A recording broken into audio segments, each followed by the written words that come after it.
Halo semuanya, perkenalkan nama saya Sultan Rizky Afgan Khairul Masyarani. Mmm, Kali ini saya akan menjelaskan konsep dasar sistem komputer yang meliputi komponen utama dari komputer, siklus kerja CPU, hubungan CPU dengan memori, dan perangkat input-output, serta sistem bus yang terdiri dari data bus, address bus, dan control bus. Nah, pertama-tama, kali ini kita akan masuk ke pengertian dari sistem komputer. Nah, untuk sistem komputer ada sekumpulan komponen yang saling bekerja sama untuk menerima data, mengolah data, menyimpan data, dan menghasilkan informasi yang berguna bagi penggunanya. Secara umum, sistem komputer terdiri dari tiga bagian utama, yaitu pertama hardware atau perangkat keras, software atau perangkat lunak, atau brandware atau penggunanya. Nah, pada pembahasan ini kita akan fokus pada komponen hardware yang berperan dalam proses pengolahan data.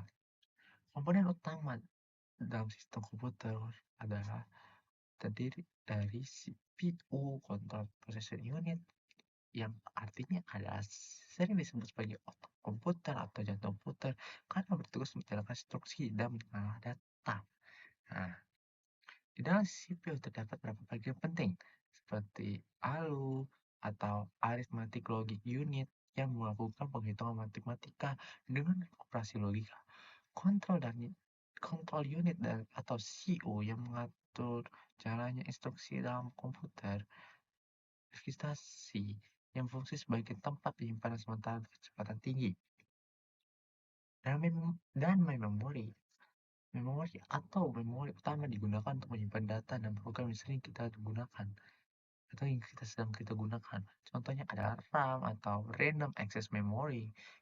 Ketika ia membuka aplikasi tersebut, Microsoft Word atau Google Chrome data aplikasi tersebut akan dimuat ke dalam RAM, agar dapat diakses ke dalam cepat oleh CPU. Nah, untuk input device adalah perangkat lunak yang digunakan untuk masukkan ke data komputer, contohnya keyboard, mouse, scanner, mikrofon. Data yang masuk melalui perangkat input akan diproses oleh CPU. Nah, untuk output device adalah perangkat lunak yang kita gunakan untuk menampilkan hasil pengolahan data. Yang digunakan untuk menampilkan hasil pengolahan data. Contohnya monitor, printer, speaker, proyektor, siklus kerja CPU. Nah, kita masuk ke siklus kerja CPU. CPU bekerja menggunakan siklus yang disebut dengan fetch, decode, dan execute kyle. Nah, untuk tahap pertama, pada fetch. Pada tahap fetch, CPU mengambil instruksi dari memori. Nah, misalnya terhadap instruksi untuk menjumlahkan dua angka, maka instruksi tersebut dahulu diambil dari RAM. Nah, untuk tahap decode, setelah instruksi diambil, CPU menerjemahkan atau memahami instruksi tersebut. Contohnya, control unit akan menentukan operasi apa yang harus dilakukan. Untuk tahap 3, execute. Pada tahap execute, CPU menjalankan instruksi yang sudah diterjemahkan.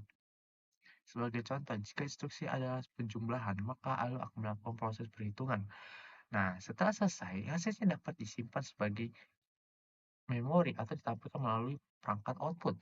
Nah, proses FreeCAD di dan execute berlangsung sangat cepat dan berulang-ulang miliaran kali atau tidak terbatas. Nah, setiap detiknya itu.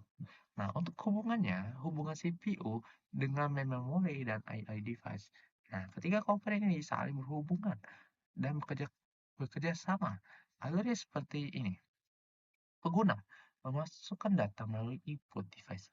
Nah, data disimpan sementara di memori. Nah, CPU mengambil data dari memori.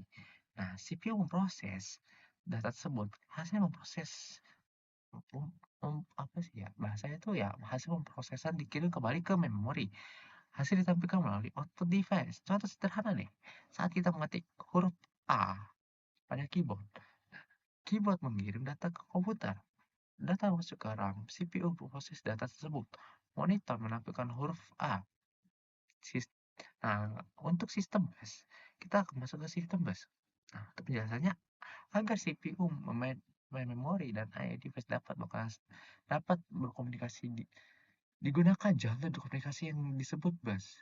atau istilahnya itu jembatannya. Nah, terdapat tiga jenis bus utama. Data bus digunakan untuk mengirim data antar komponen komputer. Contohnya saat CPU mengambil data dari RAM. Data bus tersebut bersifat dua arah karena data dapat dikirim maupun diterima. Nah, kita akan masuk ke address bus. Address bus sering digunakan untuk menentukan alamat lokasi data dalam memori. Ketika CPU membutuhkan data tertentu, CPU akan mengirim alamat lokasi dan data tersebut melalui address bus. Address bus biasanya memiliki sifat satu arah dari CPU ke memori. Dan kita masuk ke control bus. Control bus digunakan untuk mengirim sinyal, kontrol, dan koordinasi. Contohnya, sinyal read atau membaca data, sinyal write atau menulis data, dan interpret request. Nah, control panel memastikan seluruh komponen bekerja secara teratur. Dan kita masuk ke penutup. Dapat disimpulkan bahwa sistem komunikasi terdiri dari CPU, memori, dan perangkat input-output yang saling bekerjasama dalam mengolah data. CPU menjalankan instruksi melalui siklus fetch, decode, dan execute. Komunikasi antar komponen dilakukan melalui sistem bus yang terdiri dari data bus, address bus, dan kontrol panel. Demikian penjelasan mengenai konsep dasar sistem dasar komputer. Saya akhiri. Wassalamualaikum warahmatullahi wabarakatuh.